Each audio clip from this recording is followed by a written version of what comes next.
Assalamualaikum warahmatullahi wabarakatuh. Alhamdulillahi rabbil alamin wa bihi nasta'inu ala umuri dunya waddin. Wassalatu wassalamu ala ashrafil anbiya'i wal mursalin sayyidina wa maulana Muhammadin khatamin nabiyyin wa ala alihi wa sahbihi ajma'in. Amma ba'du. Faqad qala Allah ta'ala fi kitabihil karim. A'udzu billahi minasy syaithanir rajim. Bismillahirrahmanirrahim. Yarfa'illahu alladhina amanu minkum walladhina utul ilma darajat. Wa qala an-nabiy sallallahu alaihi wa alihi wasallam, talabul ilmi faridatun ala kulli muslimin wa muslimatin.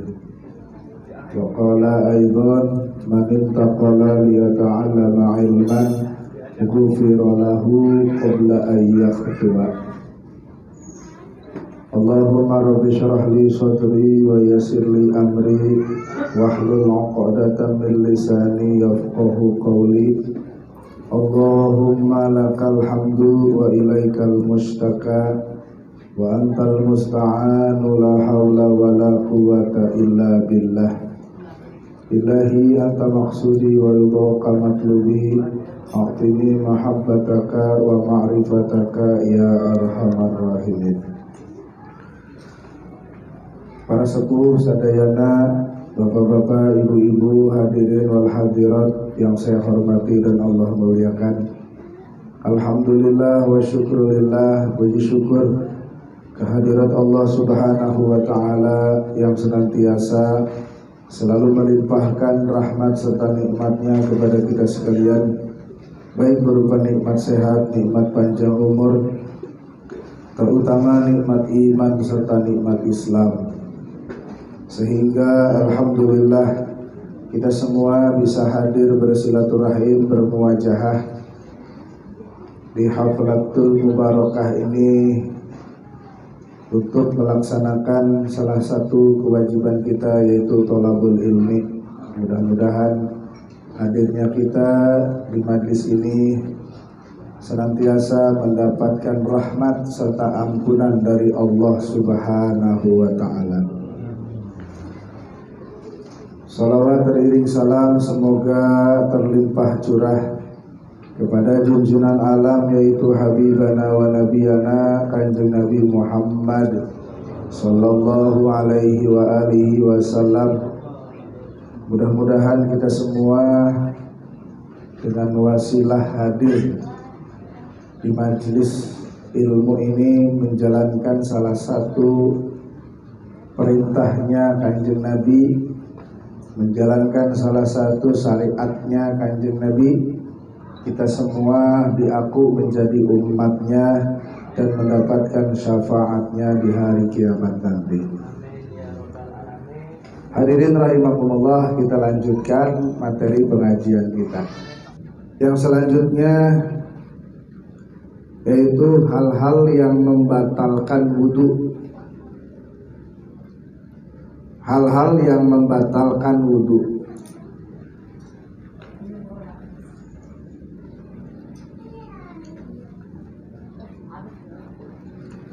Adapun hal-hal yang membatalkan wudu itu semua ada 5 perkara seperti yang ada di dalam kitab Fathul Qorib.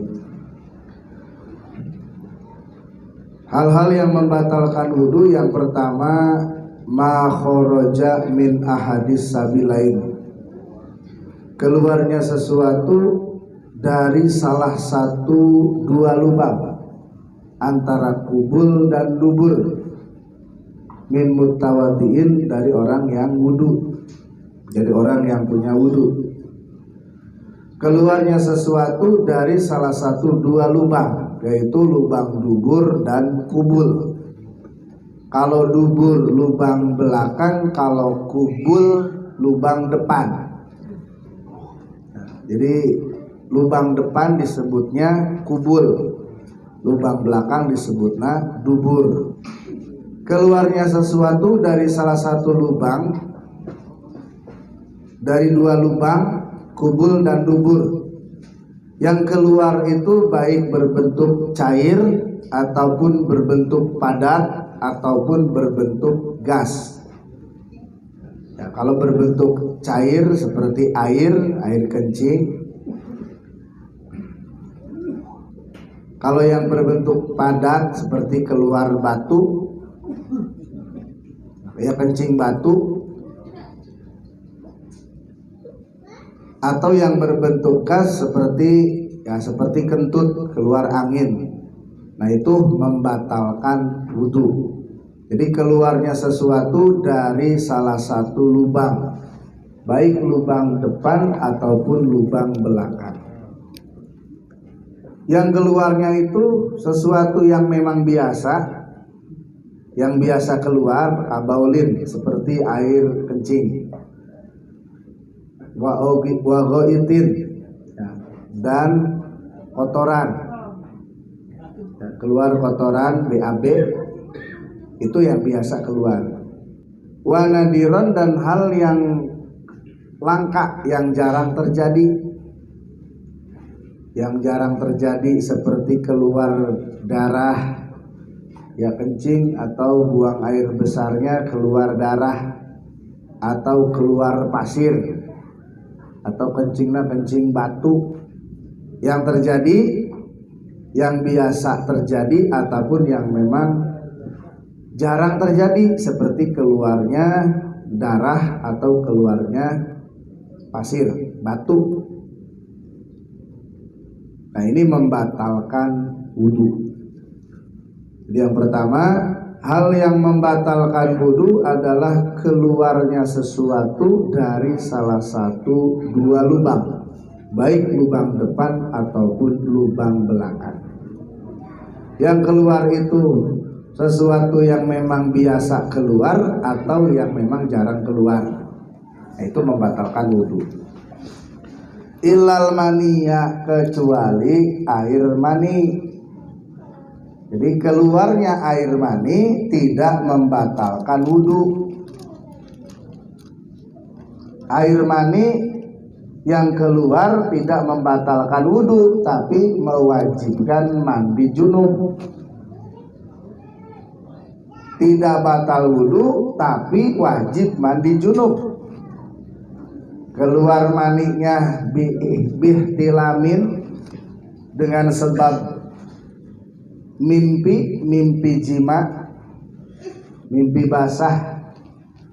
Ya seperti misalkan orang yang wudu dalam kondisi duduk, terus mimpi jima, mimpi bersetubuh, terus kemudian keluar air mani, falayan wudu, maka tidak batal wudunya, cuman wajib mandi junub.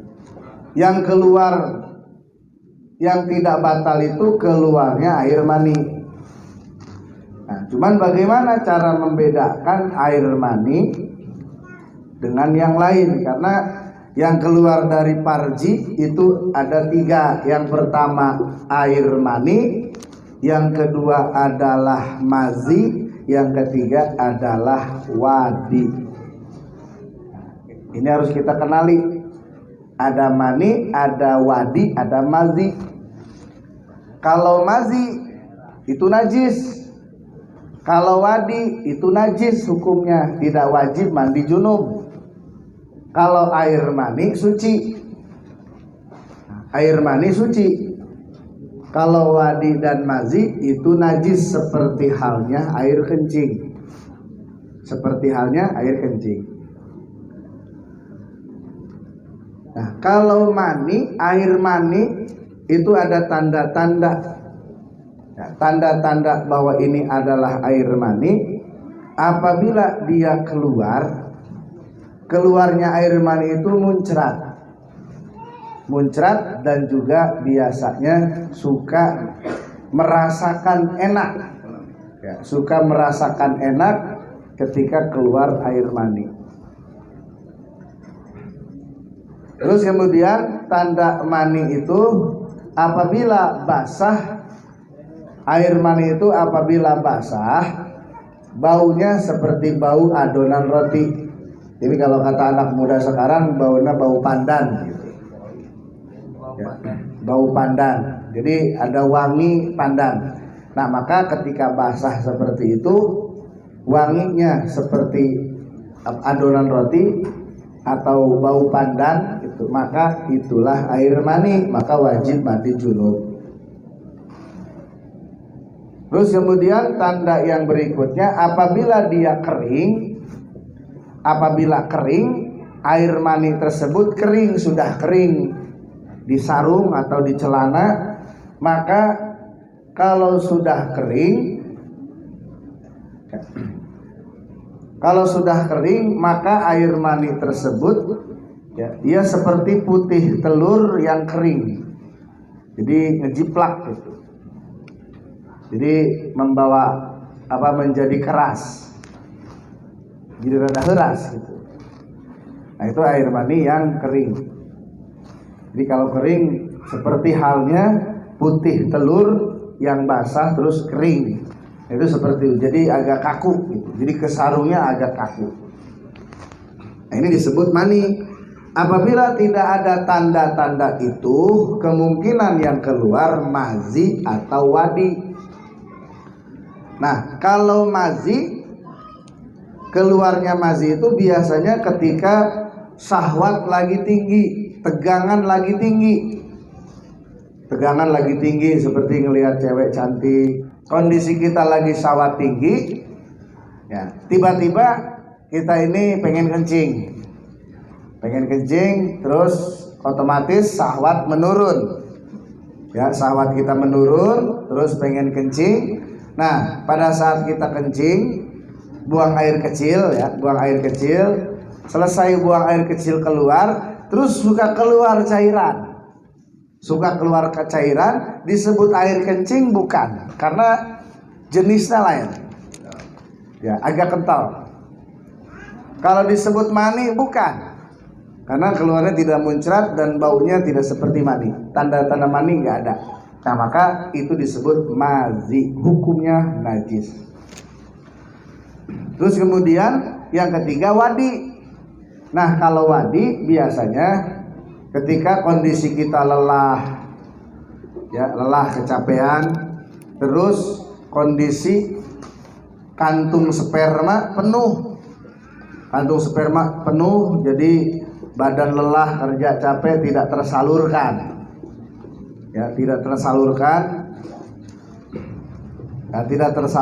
terus bangun tidur, ya tiba-tiba basah, ya di sarung kita ini basah. Tanda-tanda mani tidak ada, tanda-tanda mazi pun tidak ada, maka itu wadi. Secara hukum seperti halnya air kencing, maka hukumnya najis. Mazi najis, wadi najis, kecuali air mani. Air mani hukumnya suci, tidak najis. Artinya ketika kita sholat, di sarung kita ada air mani, maka sholatnya sah, karena air mani itu hukumnya suci. Terus kemudian yang kedua, hal yang membatalkan wudu adalah tidur. Tidur yang tidak menempatkan pantatnya ke tempat duduk. Tidur yang tidak menempatkan pantatnya ke tempat duduk. Jadi kalau misalkan kita posisinya tidur, kita lagi tidur, tidurnya dalam posisi duduk. Tidur dalam posisi duduk yang menempatkan, ya, pantat ke lantai, ke tempat duduk rapat, maka kondisi tidur yang seperti itu tidak batal wudu. Seperti duduk sila begini, terus kemudian kita tertidur. Nah, tertidur, maka wudu kita tidak batal. Selain daripada itu, posisi tidur kita membatalkan wudu. Seperti kita lagi berdiri tidur, batal. Apalagi tidur telentang, tengkurap, nyengigir, yang kanan, yang kere. Nah, atau lagi jongkok tidur. Nah, itu membatalkan wudu. tidur, nah maka wudunya batal. Kalau selain daripada posisi sila. Nah kalau sila seperti ini kita tidur tidak batal. Nah, cuma nanti ada tidur, ada nuas, ada tidur, ada ngantuk. Kalau tidur sama sekali orang yang berbicara itu tidak terdengar, itu tidur. Nah, itu tidur. Seperti misalkan kita di pengajian tidur, tandanya kita tidur pada saat assalamualaikum kita masih mendengar. Terus materi pengajian tidak terdengar baru waalaikumsalam warahmatullahi wabarakatuh. Atau misalkan penutupan setelah ngaji selesai baru terdengar. Ya, jadi assalamualaikum yang terdengar, terus dengar lagi assalamualaikum yang terakhir mau penutupan. Berarti di dalamnya itu tidur. Selama itu tidur karena tidak mendengar sama sekali. Nah, tidur itu tidak membatalkan wudu dalam posisi apapun, kecuali sila. Nah, tidur dalam kondisi sila tidak batal wudu, selain sila batal wudu, seperti itu maksudnya. Nah, kalau misalkan kita tidur seperti misalkan tiduran, kita telentang, ya, telentang, atau misalkan jongkok, atau misalkan lagi berdiri. Pada saat berdiri kita ini ngantuk, nuas, ngantuk. Jadi apa yang disampaikan terdengar, cuman tidak jelas, samar. Kita ngarana ngantuk, nundutan. Kalau bahasa Sunda nundutan. Nah, kalau nundutan tetap tidak membatalkan wudu karena bukan tidur. Ya, seperti misalkan kita tadi lagi berdiri dengerin bacaan imam, ya, dengerin bacaan imam, kita lagi berdiri sholat, ngantuk, samar-samar terdengar, itu tidak batal. Ya, tidak batal karena bukan termasuk tidur. Kalau misalkan tidur sama sekali tidak mendengar, dari awal sampai akhir itu tidak mendengar. Kalau ngantuk masih terdengar cuman samar.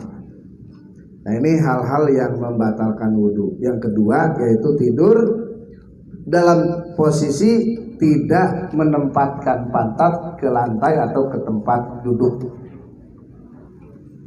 Jadi posisinya sila lah gitu. Sila seperti ini.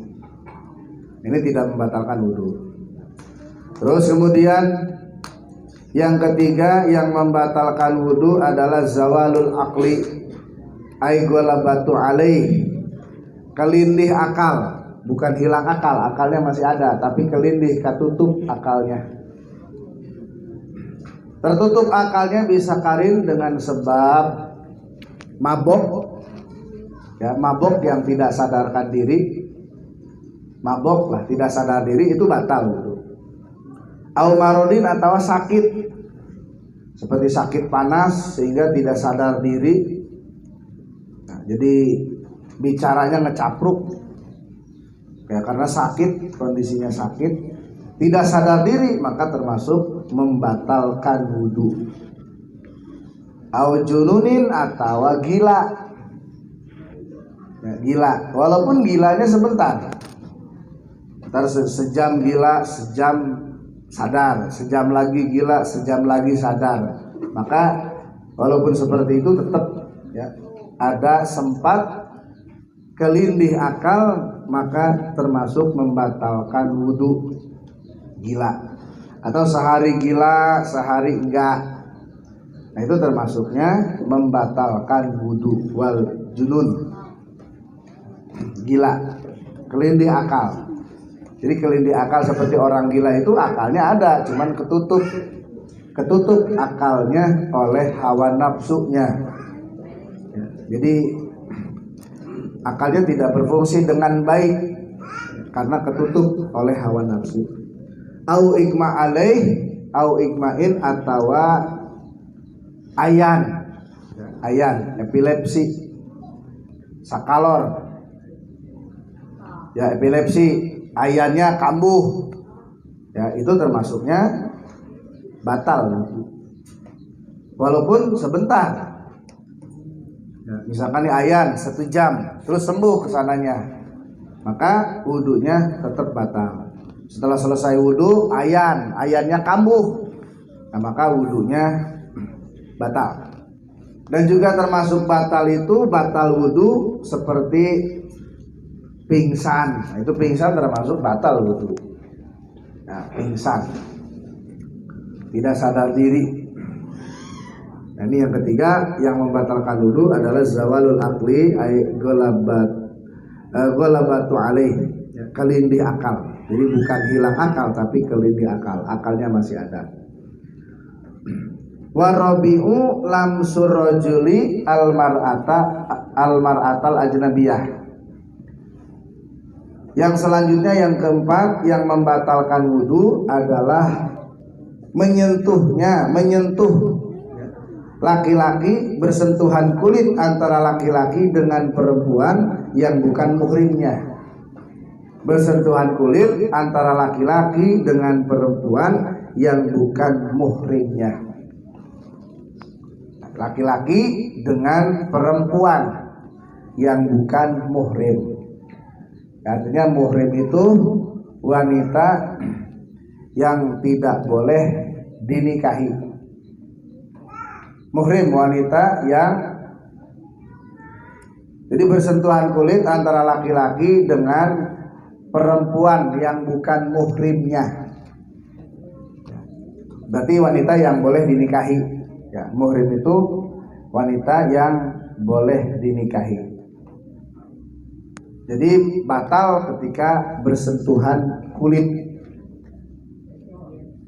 Jadi wanita yang lain yang bukan muhrim. Kalau muhrim itu wanita yang haram untuk dinikahi. Bersentuhan kulit antara laki-laki dengan perempuan yang bukan muhrimnya. Jadi muhrim itu sekali lagi yang dimaksud dengan muhrim adalah wanita yang boleh dinikahi, muhrim itu. Maka ketika bersentuhan kulit maka jadi batal. Walau maitatan, walaupun itu adalah mayit, walaupun sudah mati, maka tetap batal. Yang batalnya yang kita yang menyentuh. Nah, jadi yang keempat yang membatalkan wudu adalah bersentuhan kulit antara laki-laki dengan perempuan yang bukan muhrim, perempuan yang boleh dinikahi. Yang membatalkan wudu itu bersentuhan kulit, langsung kulit dengan kulit. Apabila ada penghalang seperti pakai sarung tangan atau menyentuh bajunya, maka itu tidak batal. Tidak batal menyentuhnya apabila ada yang menghalangi. Apabila ada yang menghalangi. Jadi yang batal itu bersentuhan kulit. Adapun rambutnya, kukunya, kukunya, rambutnya, giginya itu tidak batal. Seperti kita mau menyentuh wanita, tidak batal ketika yang disentuh rambutnya, giginya, kukunya. Apabila disentuh kulitnya batal. Kalau disentuh rambutnya tidak batal, disentuh giginya tidak batal, disentuh kukunya tidak batal. Ya, adapun ketika melihat rambutnya jadi haram. Melihat rambutnya jadi haram karena bukan muhrim. Ini contoh seperti ke istri, ke pemajikan. Ya, kita misalkan lagi punya wudu, nah, istri kita dibelai itu rambutnya, dipegang oleh kita rambutnya, tidak tersentuh kulitnya, maka tidak batal wudu. Atau istri kita pegang giginya, neng nyengir, cekal ke orang tehnya huntu, nah maka itu batal. Atau misalkan kuku bersentuhan dengan kuku, kulit dengan kuku, maka tidak batal. Ini wanita yang bukan muhrim, bersentuhan kulit laki-laki dan perempuan yang bukan muhrim. Adapun ketika memang dengan muhrimnya, ya, apabila dengan muhrim maka wudunya tidak batal, baik muhrim secara nasab atau muhrim secara hubungan saudara sesusu atau muhrim secara hubungan mertua. Nanti ada di dalam bab muharramat. Nah, ini yang keempat, wanita hal-hal yang membatalkan wudu. Jadi bersentuhan kulit antara laki-laki dengan perempuan yang bukan muhrimnya tanpa penghalang. Yang kelima, masul parjil adami bibatinil kafi, mengusap, menyentuh parji anak Adam ya, dengan batin telapak tangan, dengan telapak tangan yang bagian dalam. Jadi menyentuh parji ya, menyentuh parji anak Adam dengan telapak tangan kita, maka wudhu kita batal, baik parji sendiri ataupun parji orang lain ya, parji orang lain yang satu jenis, laki-laki dengan laki-laki, perempuan dengan perempuan. Seperti misalkan kita menyentuh kemaluan sendiri dengan menggunakan telapak tangan, maka wudhu kita batal. Menyentuh kemaluan orang lain yang laki-laki disentuh oleh kita dengan menggunakan telapak tangan, maka wudhunya batal. Nah, wudhunya batal. Nah, kalau misalkan dengan punggung tangan selain telapak tangan, maka tidak batal. Dengan menggunakan punggung tangan, maka tidak batal. Ya, menggunakan punggung tangan, menyentuh kemaluan sendiri dengan punggung tangan tidak batal. Menyentuh kemaluan orang lain yang laki-laki sesama sejenis dengan menggunakan punggung tangan, maka tidak batal. Ya, karena bukan menggunakan telapak tangan. Yang batal itu menggunakan telapak tangan. Kalau dengan punggung tangan, maka tidak batal wudhu kita dengan menggunakan punggung tangan. Kalau laki-laki, nah kalau dengan perempuan tetap batal, mau pakai punggung tangan, mau pakai telapak tangan, tetap aja batal kalau untuk perempuan yang beda jenis. Nah, ini yang membatalkan wudhu. Nah, terus kemudian wa masu halqati duburihi, menyentuh liang dubur anak Adam. Al-Jadid menurut kaul yang jadid ini termasuk membatalkan wudhu. Jadi menyentuh liang dubur. Liang dubur tuh yang ada kerut-kerutannya, liang dubur. Nah, itu liangnya disentuh batal.